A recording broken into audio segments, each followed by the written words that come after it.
Lost Private. We're in Normandy.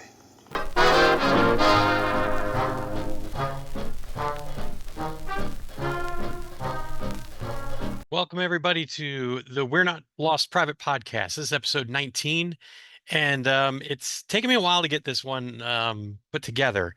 I originally this had come about as like a kind of just a BS session with some friends, and we were talking about how you never really heard about the detailed stories between the meetups between the paratroopers and the seaborne infantry coming off the beaches, the beach at Utah. And obviously, it's a bit of a different animal than the other beaches, and I'll get into that in a little bit. But I do want to shout out to Joe Balkowski, who wrote Utah Beach. Excellent book. Joe does cover a lot of these stories in here, so it is a great reference if you're interested in it. What I have done it's basically gone back and read through the personal accounts of men from the 4th Infantry Division and their attached units, and the paratroopers of the 82nd and the 101st, who were later relieved by these men. And I have to say, normally I would have recorded the pod about a week or so early, and then gone back and edited and get it posted up. But there was so much research involved with this and so much reading of personal accounts that it really didn't do me any good to try and do it early, because I wouldn't have been able to capture all of the information that I wanted to present today. I will apologize for those of you catching this on a pod and not on YouTube. This is going to be visual heavy, but I will do my best to tell the stories in a way that you don't really need to see the PowerPoint that's up right now, but it does help if you want to watch along. But I will try and be descriptive as I can be with each of the slides. Normally my pods go about an hour-ish. This one might be broken up into 2 parts, and then I'll stitch it all together, and or maybe even 3 parts. I might have to take breaks in between, but either way, I'll get us all unloaded. Thanks again for sticking with me in the pod. We are on Patreon at patreon.com/. We're Not Lost Private. You can find us there. You can find us on all your favorite podcatchers: YouTube, Amazon, Apple Music, Buzzsprout, and others. So please look for us. If you want to become a Patreon supporter, we'll have all kinds of extras available. I'll have some of the paperwork that I used in my research for this, raw accounts from the men who actually were there, and they're pretty amazing. Pretty amazing reads if you can, spend some time going through them. But what I really want to do is get into the story. Excuse me. And first and foremost, I think we have to look at Utah Beach, and we have to look at what happened there before we can talk about the link up between the seaborne and the airborne. But first, we have to look at the plan. Unlike the other beaches, Utah had the bonus of having paratroopers drop behind it to secure a lot of the roadway systems and act as a sort of a tripwire or a defensive line around that landing beach to keep the Germans from expelling them off of the beach during the landing, during the most critical phases of the landing. I think that historically, and I think a lot of my fellow historians who have done shows about D-Day and have talked about each of the landing beaches will tell you Utah by and large was the far easier the landing. It's not to say it was easy, but it was easier in terms of defensive depth, in terms of number of defenders and numbers of positions. Utah probably was the least heavily defended of all the beaches, especially when you start looking at it per square yard.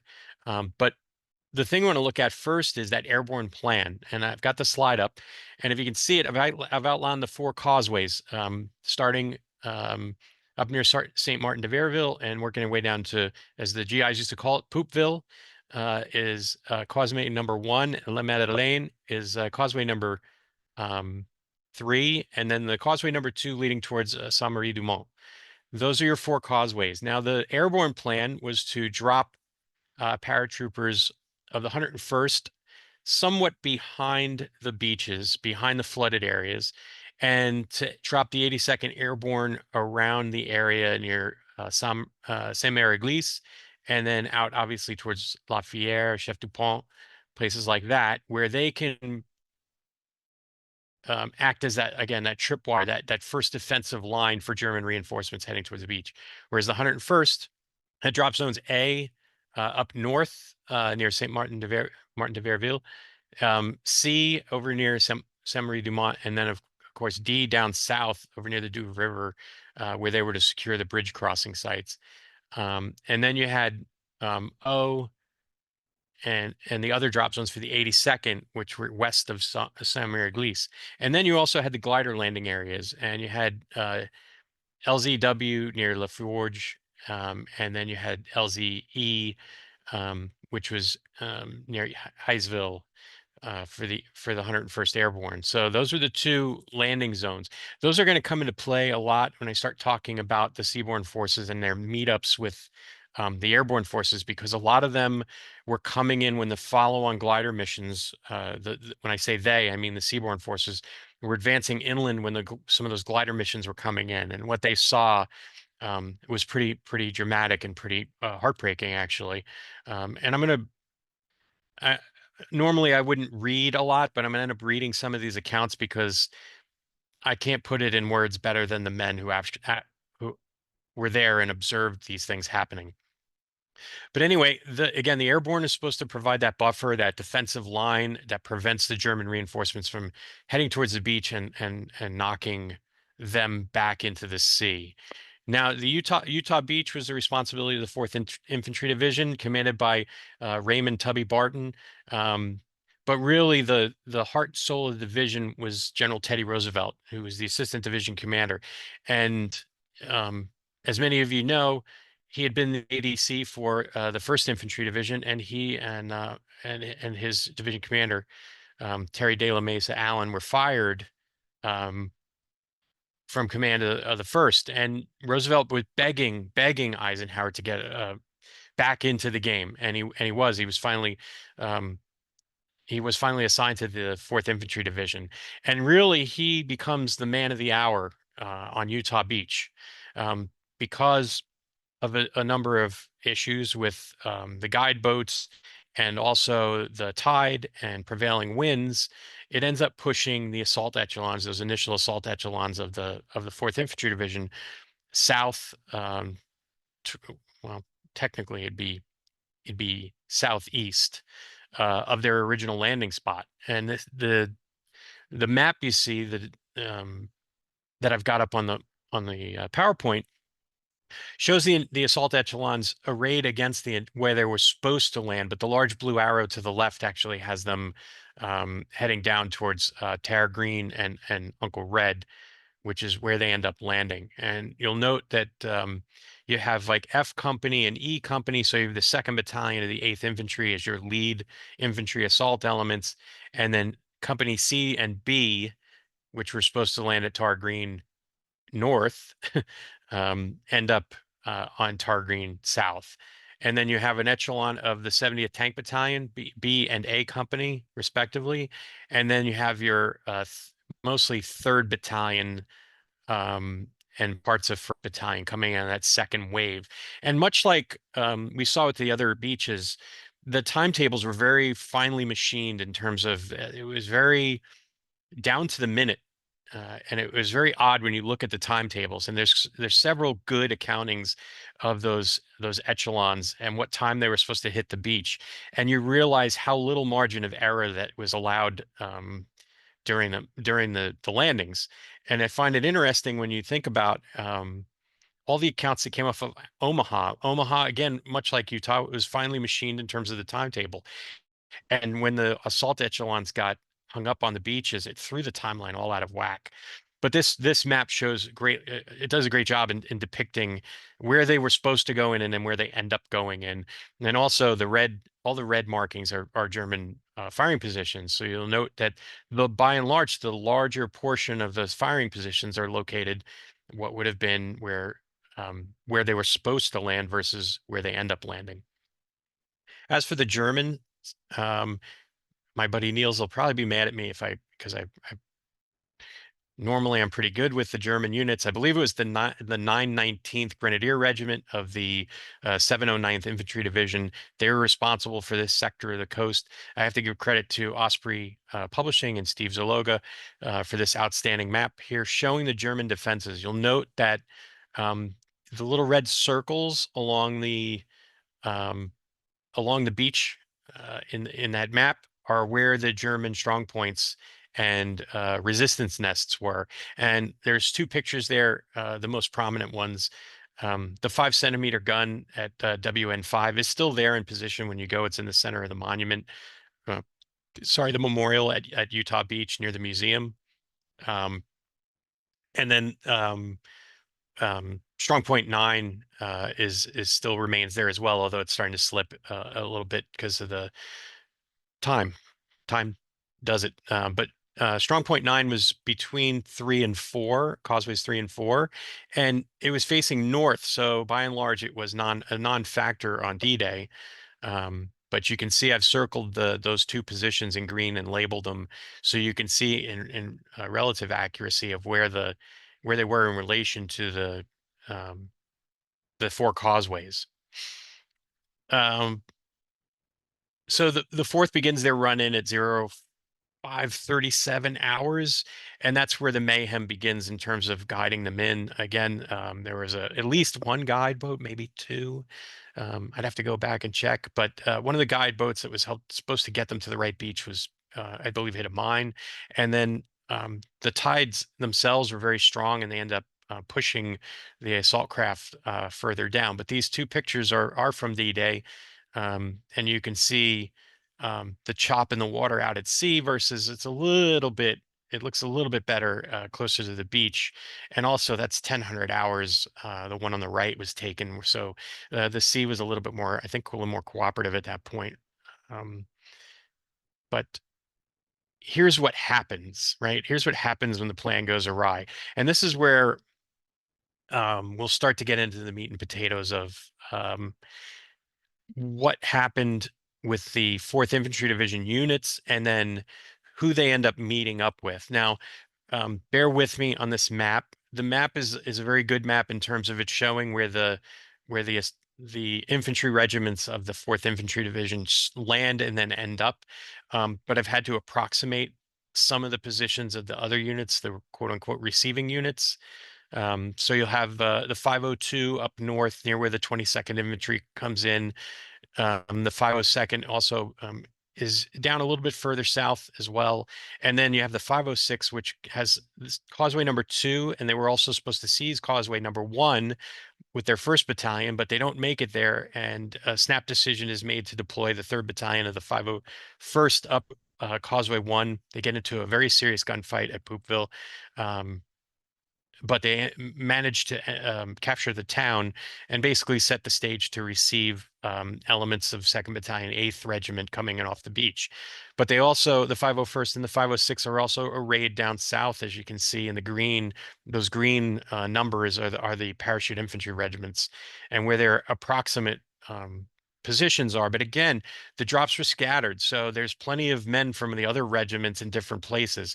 Guys from the 50 Deuce all the way down near Saint-Marie du Mont and Holdy, and guys from the 506, especially 2nd Battalion, landing up near that northernmost 502 marker there up near Fouquerville.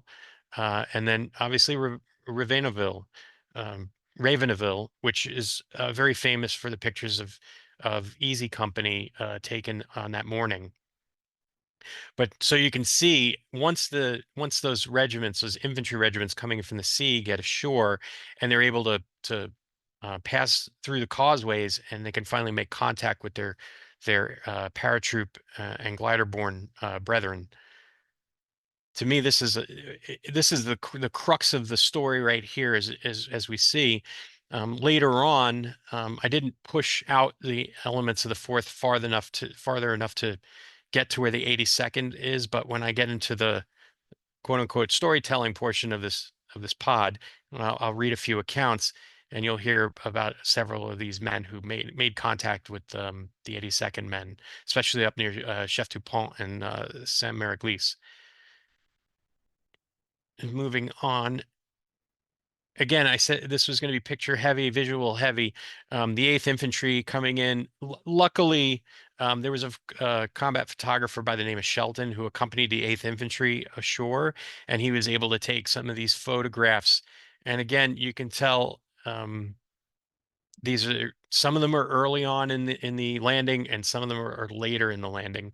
But you have first of the 8th passing through La Madeleine, becoming after they came in between Causeway 2 and 3.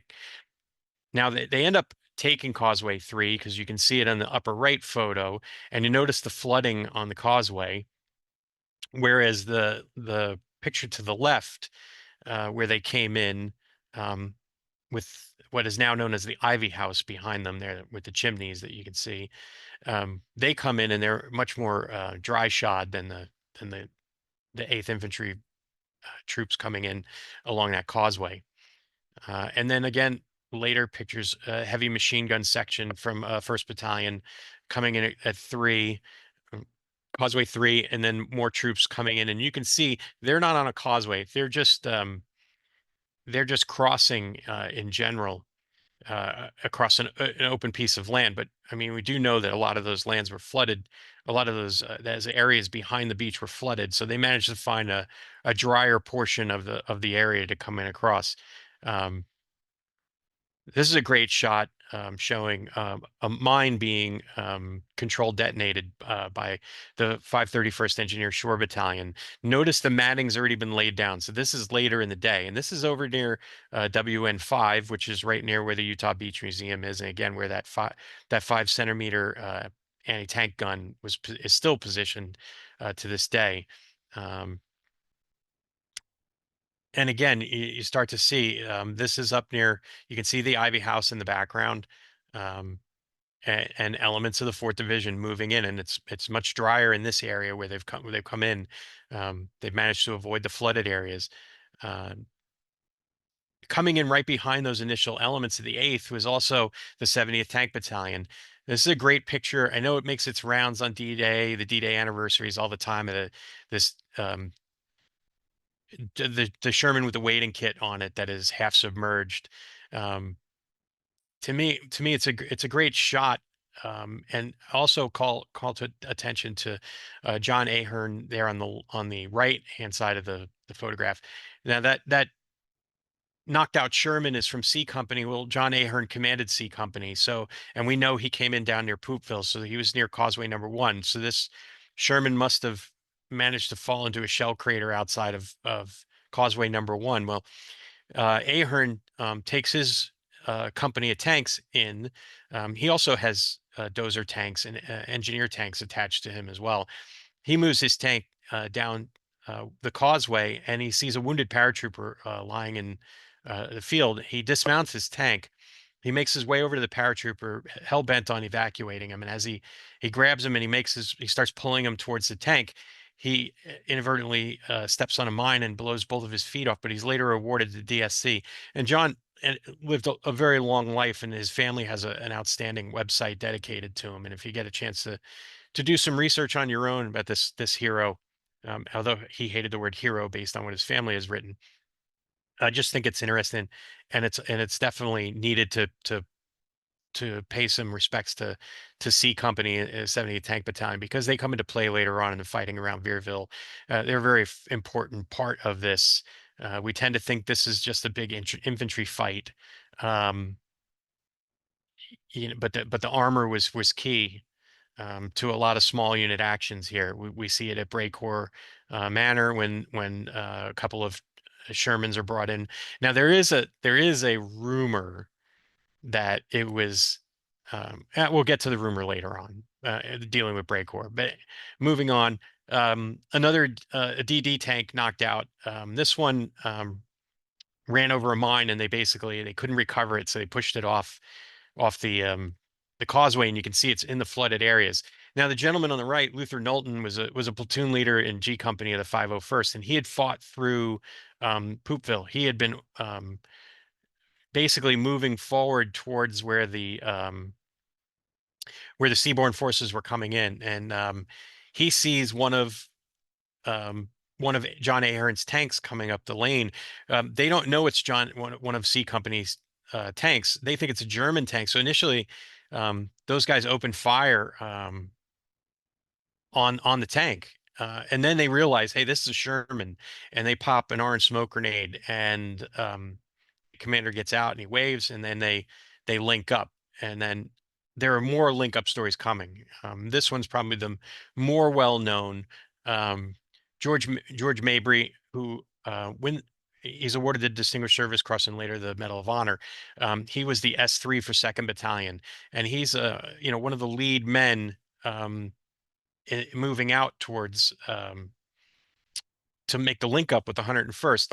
And the story is that he met with General Maxwell Taylor, but there was a young trooper in E Company by the name of Malvin Pike, and I'm going to read Malvin's account here because to me it's a really interesting story, because you have what is the well-known story, and then you have some different details that come out. Again, this is the value of going back and reading what these men wrote. Mabry said, I shook hands with General Maxwell D. Taylor at 11:05 hours D-Day at causeway number 3. So he wasn't at causeway number 3, he was at causeway number 1 near Poupeville, France, which as far as I know was the first official contact established between the airborne and the seaborne forces. Now, Taylor had this to say about the meeting. We had about 150 men assembled, and then we had everybody, cooks, KPs, bottle washers, everybody but riflemen, and just south of Saint-Marie-du-Mont. And then we were going, as soon as we realized where we were and estimated the situation, we then marched on to the town of Poupeville to hold that point right there, which is the southern causeway. We took the town, joined forces with the 4th Division along about noon, and that ended that particular phase. I had no idea where the rest of the division was. I probably had 200 men by that time. And that's where that line where never have so few been led by so many, because it really was members of the division staff. So lots of colonels and majors and the general and, all these senior NCOs. And then have got all these, like you said, cooks and bottle washers who are privates first class, and there's a whole handful of them. And then you have all these high ranking guys. So that's where that phrase comes from. But Malvin Pike had this to say, and again, he was a rifleman in the 2nd Battalion, in E Company of the 8th Infantry, and he said, Captain George Mabry, who was the S3 of the battalion, told me we would have to be careful crossing the causeway. The only thing we could do to get into was to get into the water. As we approached the end of the causeway, there was a small little village, Pooperville, he called it, and Mabry cautioned me that we did not know if the 101st had taken the village or if the Germans were still there. But let's not shoot our own paratroopers, quote. As I approached the undergrowth, I saw a helmet, but as it went down, I couldn't tell if it was American or German. I stopped and told Mabry what I had seen. When I looked around, 2 paratroopers stood up in their foxhole and asked, 4th Division? I said yes. This was at 11:05 a.m. Where in the hell did all you guys get those jackets? We thought you were German paratroopers when we saw you coming across the causeway. They thought the Germans had dropped paratroopers and retook the beach. These jackets had been issued to us in England, and they had large pockets on the front and back. We were able to carry extra ammunition, hand grenades, and K rations. And those of you who are into gear and pay attention to that kind of thing, he's obviously talking about the assault vests that were issued the first wave. Okay, back to Pike's account. No one thought to tell the paratroopers we would have these jackets on. A lieutenant came forward and told Mabry that General Taylor was in one of the buildings and asked if he would like to talk to him. To break away from Pike's account again, this could be either Luther Knowlton or another lieutenant by the name of Eugene Briere, who was part of the division intelligence section in the G2. He doesn't mention him by name, but both of those men did come around. Both those lieutenants did come around and make contact with the 2nd Battalion. So it could have been either one of them. But back to Pike's account. General Taylor greeted the 4th Division and said they were leaving as they had other objectives to go to. We just passed through the village going to Saint-Marie-du-Mont. We had a firefight there with the Germans, and then the Germans withdrew. After leaving the village, we came to La Forge, and this was the at the Montaborg Carentan Highway, which was our D-Day objective. This is about 6.5 miles from the beach. We reached this point about 5 p.m. and we dug in the defensive position. So this is he goes on to talk about some of the glider landings, and I won't get into that, but I just really thought that that was it provided so much more detail about the link up between those men than just the I met him at 11:05, we shook hands and we moved out. I like the interesting parts about the 101st guys not knowing that what the assault vests looked like and thought they were German paratroopers, but they quickly were able to establish contact with them. Um, to get back to Briere, apparently Taylor at some point ordered Briere to make this sweep around the Poopville because it was still they were still fighting for it at the time when he ordered Briere to do so, and then to link up with the fourth. He ends up making contact with him, and according to several accounts, it's Mabry that Briere makes contact with. So it's possible that the lieutenant that Melvin Pike identified was Briere and not Knowlton's. But it's interesting that you have. And not the fact that Knowlton linked up with the tankers from C Company, and he doesn't mention linking up with infantrymen. So very very interesting stuff. Provides a little bit more information. And the last ones the last account that I wanted to talk about um, was from a guy named a trooper named Thomas Bruff. He was also in the G2 section of the 101st Airborne, and he said, I remember meeting one of the lead scouts of the 4th Infantry several hundred yards inland. He was carrying his weapon quite as a squirrel hunter would, like in the crook of his arm. His question to me was, "Where's the war?" One of my friends answered before I could, "Anywhere from here on back. Keep going, buddy. You'll find it." And they would eventually find it. And the fourth, despite their easy landing, would have a heck of a time in subsequent fighting in the yeah in the campaign to liberate Normandy. So that's basically the account from for Causeway number 1. Um, from there, the men talked about linking up at Saint Marie Dumont, and there's a couple of accounts that I'll read about guys coming into Saint Marie Dumont. Some of them pretty heart wrenching, but you can see here these are definitely infantry, and with I would say this is probably part of a fourth recon troop of the fourth recon platoon of the 4th Infantry Division, and then you have your infantrymen coming in right in front of the church in the middle of the square. If you've been to Saint Marie Dumont, you know where this water fountain is. It's a prime photograph location for people coming to visit and wanting to do now and then photos. And same thing with the church. Um, this the 12th Infantry Division starts coming in, and if you remember, I'll go back to the map real quick.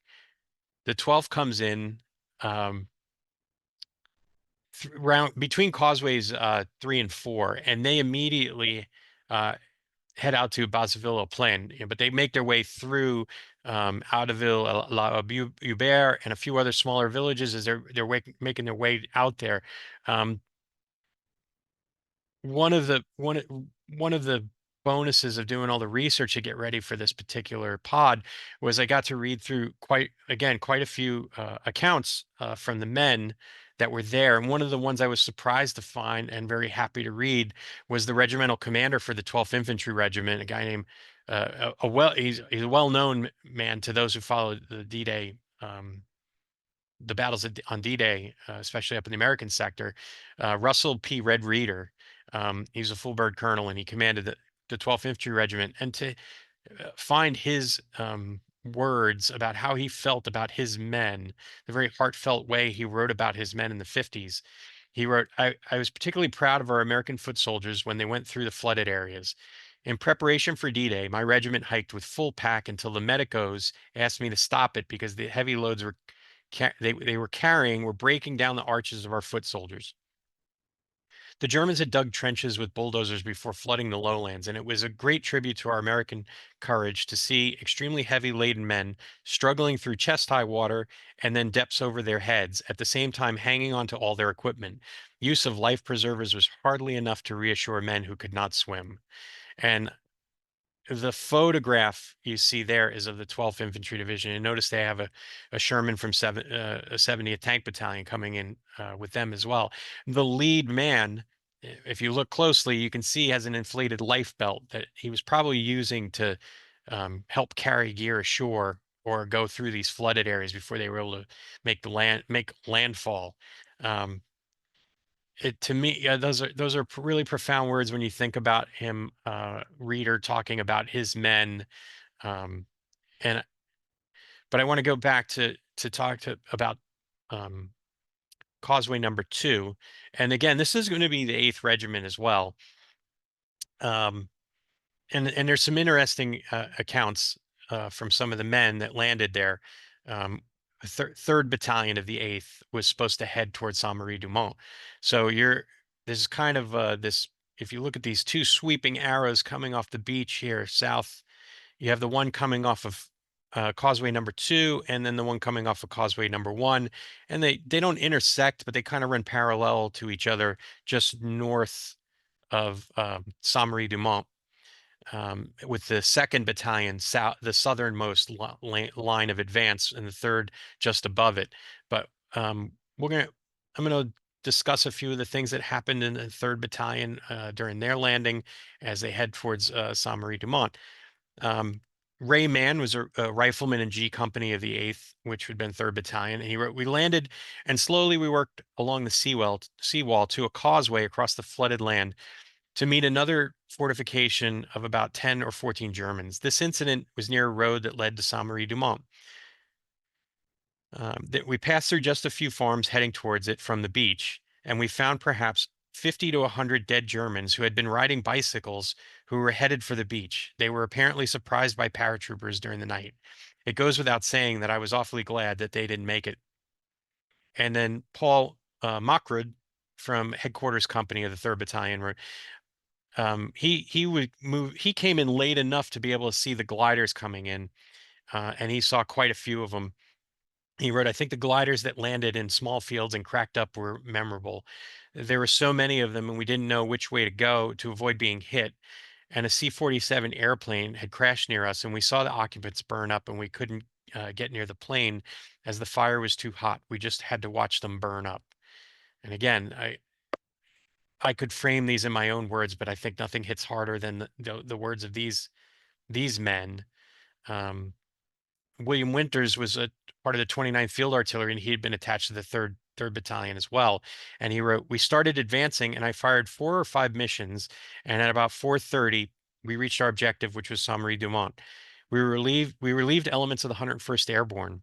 At approximately 5 p.m., planes started coming over towing gliders. When they cut the gliders loose, they would land and were unable to stop in time, and they would run into a hedgerow, at which time the front end of the glider seemed to explode, and equipment and men came out of the front. These gliders are made from plywood, and Normandy is certainly hedgerow country, with every field almost completely covered on all sides and top to bottom by hedgerows."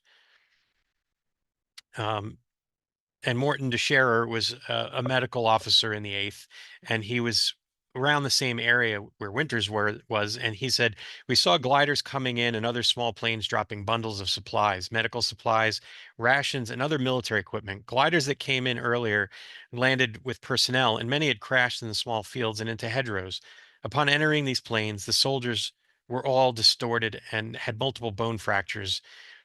There were very few survivors and very difficult to evacuate. We had just 2 jeeps converted to bare litters. We caught up with wounded paratroopers when who had landed H-hour on D-Day. We spent time treating and evacuating all of them." So again, these men, their accounts, although punctuated by combat, what's interesting to me is they see they tend to look for other things besides the shooting and talk about the things other than the shooting. And you could tell the way they wrote about the paratroopers that they were always impressed. You know, it's kind of a read between the lines thing, and they were very impressed with the paratroopers and their toughness. Um, Robert Trathon was with C Company of the 87th Chemical Mortar Battalion. His unit was attached to 3rd Battalion of the 8th Infantry, and he wrote, "I was with an airborne infantry major at about 15:45, watching our unsuccessful efforts to take a large open field between the crossroads of La Forge and the town of Saint-Mary-Église. He had moved up with 3rd Battalion towards Le Forge.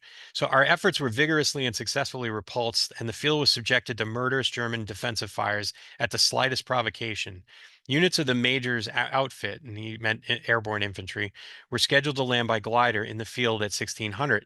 He was unable to stop or divert the mission.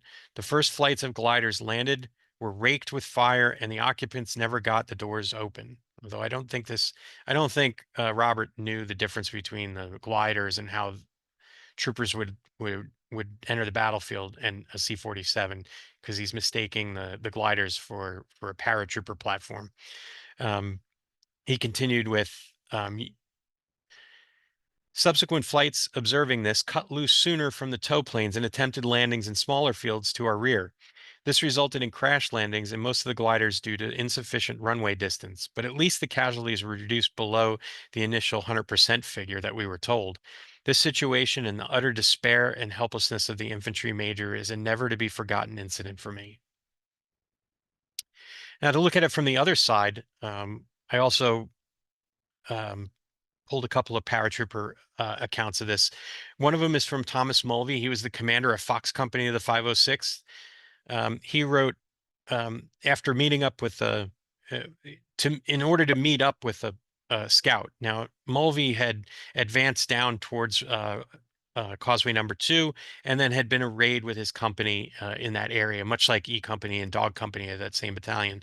And he wrote, I was walking along a dirt road trying to orient myself when a soldier with a rifle popped into view from the edge of the bushes about 75 yards ahead. We both dived back into the brush. We came out again, rifles at the ready, and stared at each other for a few seconds. He appeared to be a GI to me, so I yelled flash, and he came back immediately with thunder, the challenge and password for the day. He directed that I drop my rifle and advance with arms raised. I suggested he do the same. This went on for several go-arounds with neither of us backing down. Finally, I decided to change it and dropped my rifle down and advanced as he originally ordered. He turned out to be a scout from the 4th Division, and we shook hands and slapped each other on the back. Now, once 3rd Battalion starts moving towards La Forge, and that account from Robert Trantham, Trantham talks about the advance there, but from the opposite side of it, we have an account from Fred Carden of the 508th, and he was over near Chef Dupont, and he recalled it was very hard to take to see your buddies lying wounded, and all that could be done had been done by the medics. So we were waiting for the seaborne troops to link up with us. It was a very happy occasion when they did link up with us and take care of our wounded. Hats off to the seaborne forces. Now, this is something you don't normally hear. The paratroopers are very proud guys. They don't like to give credit to other folks, but I do remember on many occasions talking to my friends who were paratroopers in World War II, and they talked about having a lot of respect for the glider men after watching what they had to put up with. But this is one of the first times I ever read about or heard one of the paratroopers complimenting the seaborne guys, but he says, hats off to the seaborne forces. I feel that and know the first waves on the shore had a rough time since the Germans were waiting for them. We had one advantage. The Germans didn't know where we were going to land. And again, it's nice to hear these men. And again, these most of these accounts are written in the 50s, the time frame, so they had a lot of time to ruminate and mull over the things that happened to them over the years. And but it is heartwarming to hear them compliment the other forces. Um, and so moving on to causeways 3 and 4, um, I'm going to put up the slide. Some of these are some of the 12 infantry guys. For this, I'm going to leave up. Oh, sorry. Let me move up here. So this is Tom Mulvey on the right. There was an interesting piece in his account when he talked about before they left, and he said one boy who was left behind, and it's on the slide, so those of you who are viewing this can read it yourself, and I'll read it for the folks that are listening. One boy was to be left behind because we were overstrength. But he kept imploring me that he be allowed to jump. I finally took it up with Colonel R.F. Sink, the regimental commander, who said, hell, if he wants to be a hero, take him along. He went and we found him the next day, still in his parachute harness, hanging high in a tree with 17 bullet holes in him. Um, Tom Mulvey was a very conscientious commander. I talked to quite a few of the Fox Company men, and he was roundly loved and appreciated. He was later relieved of his command after Normandy and reassigned, but he was well thought of by the Fox Company men that I talked to. Um, I added the slide with the little groups of pissed off paratroopers. It probably should have been in a different area, um, a different spot in the slide deck. But there's another account here, and I have a picture of a couple of the 501st Klondikes um, looking over, sighting over their weapons in a field. And I believe this is near Veerville, um, when elements of the 6th FJ regiment were ambushed. And almost an entire battalion of them were wiped out. And there were several units that went across this field and were started, it was kind of a souvenir uh, place to go pick up souvenirs. But anyway, there's an account from William Jones from Item Company of the 8th. So again, this is a 3rd Battalion, 8th Infantry infantryman who would have been moving along probably north of Saint Marie du Mont. He ends up running into a group of paratroopers, and he wrote, "We were supposed to contact the 82nd and the 101st, which had dropped behind the lines the night before. Sometime about noon, we contacted the first paratroopers. There were about a half a dozen of them sitting in a hedgerow, trading shots with a German 88 down in the valley. They had a 30 caliber machine gun and a couple of rifles. That's all they had, but they were up there trading shot for shot with that 88." And you could tell, again, this is a read between the lines moment, that he was very much in awe of these guys just sitting up there with a 30 caliber and their personal weapons, firing at an 88, because those of you who have researched and spent a lot of time reading about World War II know the awe in which the GIs held the 88. So you can kind of read between the lines with um, that account. But with Causeway 3, which again, both the 12th and the 22nd Infantry advanced along, um, there's quite a few accounts of the troops coming ashore, and then the meeting up with the paratroopers. And I'm going to kind of meld the 3 and 4's accounts together. This account comes from Samuel Ricker of the 4th Engineering Battalion of the 4th Infantry Division. He wrote, "We advanced in further. This is the area of Sam Maraglis. Some of these paratroopers had landed in trees, and the German infantry had bayoneted them and machine gunned them, and they were hanging in trees. And we also used some gliders to bring airborne troops in, and many of these gliders had wrecked in trees and hedgerows, and no doubt lost many men this way." And this is as you can tell, this is a theme. Again, and I talked about this at the beginning of the pod, a lot of these men began advancing into the areas behind the landing beach and started making um, started relieving the paratroopers just as the gliders are coming in. Um, Richard Clifford was part of the medical detachment of the 8th Infantry Regiment, and he wrote, "To first contact with the 82nd Airborne was one of their men riding into our lines with a large white horse." Now I know that there's a number of pictures of a trooper riding a white horse, an 82nd trooper in Sam Maraglis, so this really stuck out to me. And Harold Smith of Headquarters 3rd Battalion also wrote, um, seeing one of his most indelible memories was seeing a paratrooper attempting to ride and transport equipment on a large draft horse without any bridle or halter. Um,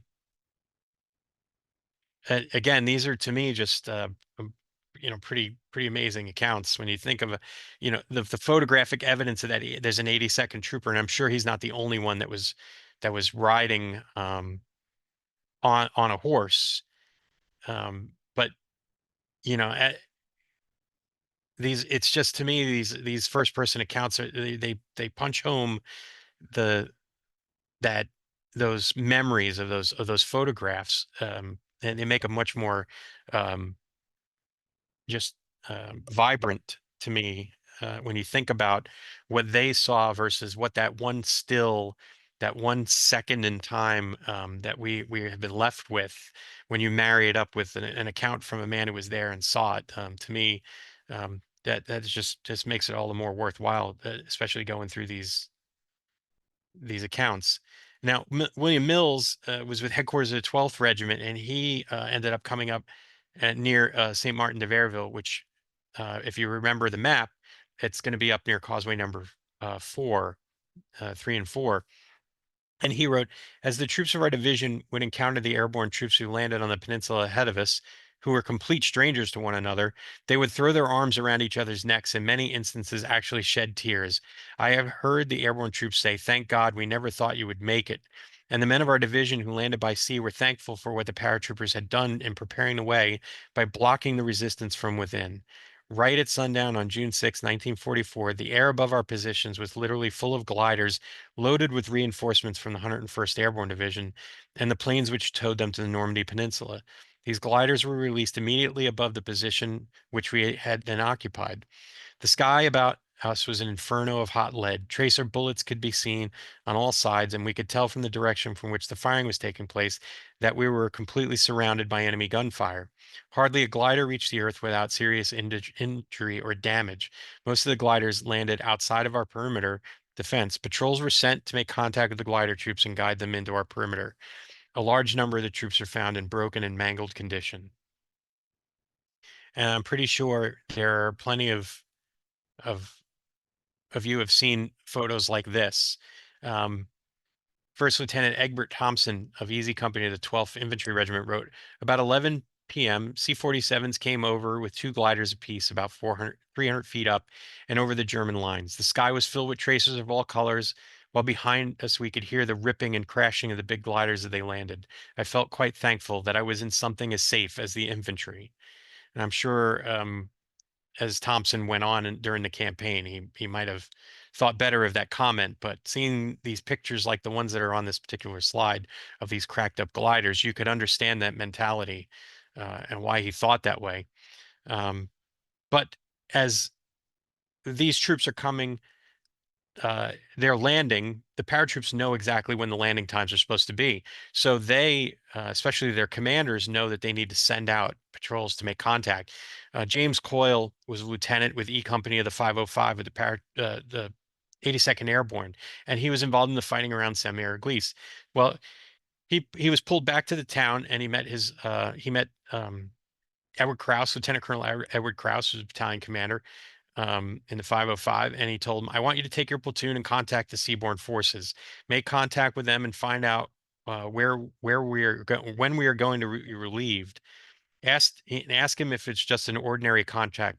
I asked him if it was just an ordinary contact patrol. Kraus told me, take the entire platoon.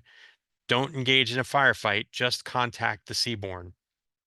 He insisted I take the whole platoon. After moving 3.5 miles towards the beach, he made contact with the 4th Division. So we already see elements of the 82nd, but also there were elements of the 101st, including Ray Hirschner of Item Company of the 502nd. And he ends up linking up with the commander of the 1st Battalion of the 8th Regiment, Lieutenant Colonel Conrad Simmons, near Audeville-la-Hubert. Unfortunately for Simmons, he's later killed in action 6 days later. So we never got a real accounting on it from his point of view, but Hirschner did recount before his passing of the link up between the two of them. And then with Causeway 4, they were much further up the beach, and they end up having to secure the most northern portion of the perimeter, so to speak, around the area, and that's where the 502nd was. Ralph Dragu of Item Company of the 22nd Infantry, and this is all 22nd Infantry was up north in that area, and that would have been these gentlemen here in these pictures. We were scared to stay on the beach, but there was only one way to go, inland. We had to keep moving inland to contact the paratroopers. They were running short of supplies, and we were losing men every day. So he knew right away that they had to relieve these guys because paratroopers obviously can't carry a lot of supplies. A lot of the supply bundles were dropped and dropped and unable to be located. A trooper by the name of William Parfit was with E Company of the 2nd of the 22nd. And his is much more poignant as well. when you think about what he observed. And he said the place seemed littered with the dead. The fields were full of wrecked and burning gliders and parachutes hanging from the trees, some of the men still hanging in their chutes. We were picking up paratroopers that were isolated by themselves, and they were traveling along with us, the 101st Airborne boys. We entered St. Mary Glees, and we were witness to what had happened there. Again, parachutes and the dead were all around. I saw one parachute still hanging from a church spire, and I picked up a parachute myself, which I used for a long time as a blanket to keep warm at night. That was a godsend. Interestingly, and I know my friend Woody and Marty Morgan did a show on John Steele. Um, so it's interesting to read Parfit's account of seeing the chute hanging um, from the church. But one of the paratroopers on the opposite side of these link ups was a gentleman by the name of Lou Merlano. And Lou was in A Company of the 502nd. And he'd been transferred out of his squad right before the jump, literally like a few days beforehand. But he ends up dropping, um, get most of his stick ends up drowning in the channel. It's only a few of his stick that ends up making it. And he ends up helping secure causeway number 4. And he's there for the 4th Infantry Division's um, advance off the beaches. Um, but the primary uh, one of the primary things that a lot of the paratroopers remembered was if you were wounded and you were recovered by these guys, you end up um, being evacuated. And there's lots of footage and lots of photographs of paratroopers being evacuated by boat. The one on the slide here, obviously, I believe he's a lieutenant. He has his arm in a sling, and he's being helped aboard by several medics onto the landing craft. And then these photographs are, I believe, after these paratroopers are returned to England. You'll notice um, a couple of them have leg injuries, so they're being helped um, especially by African American medics, which it would have been interesting to find the accounts of those medics too, but I wasn't able to locate them. But you can see the ambulatory paratrooper wounded walking away from where the landing craft entered. But anyway, um, that pretty much covers the majority of this. There's some other really dynamite accounts in there, and I may do an addendum episode. There's one paratrooper. Let me see if I can find it. I don't know if everybody remembers that really famous photograph of um, outside of Holdie Battery where um, the glider came in and upended.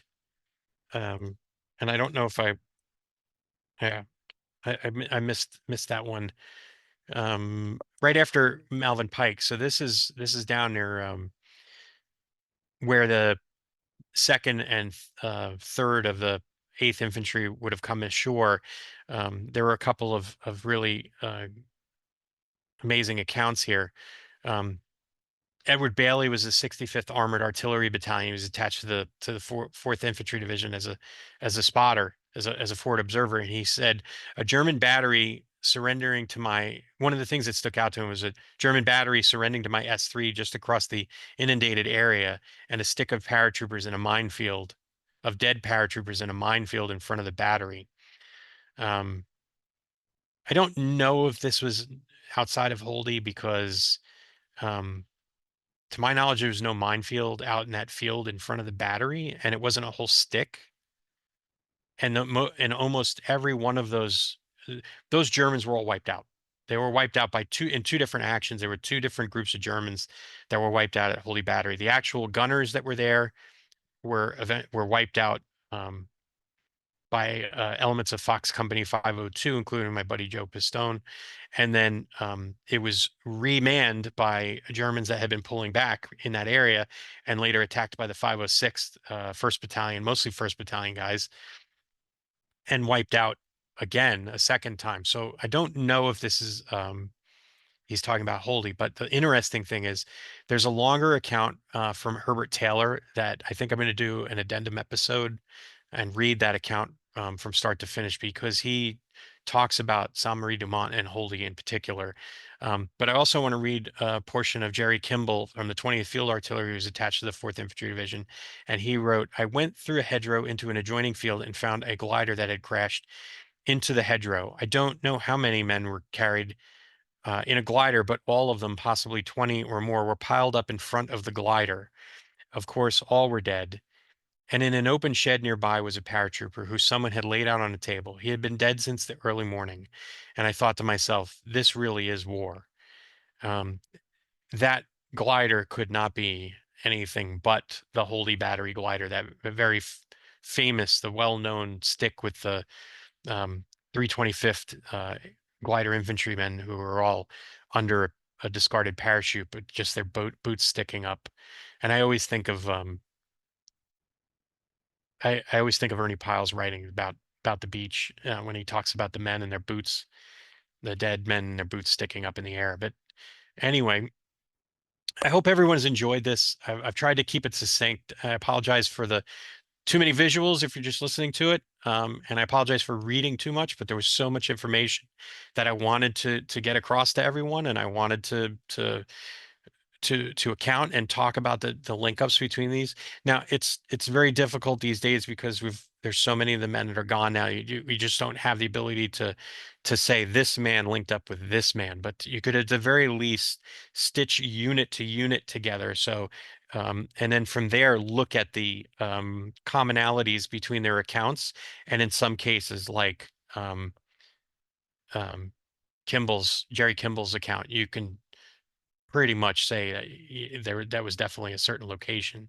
But I hope everybody's enjoyed it. Again, we're on Patreon and all the other YouTube, as well as all the other podcatchers. To all our Patreon subscribers, thank you so much. I appreciate you. You are keeping the lights on. You're keeping our Zoom account active. You're keeping our Buzzsprout account active, and it keeps us getting all these out. I promise you, I'll try and be a little bit faster and getting these out. I've been doing them like every other week, but maybe I've been trying to throw some short episodes in.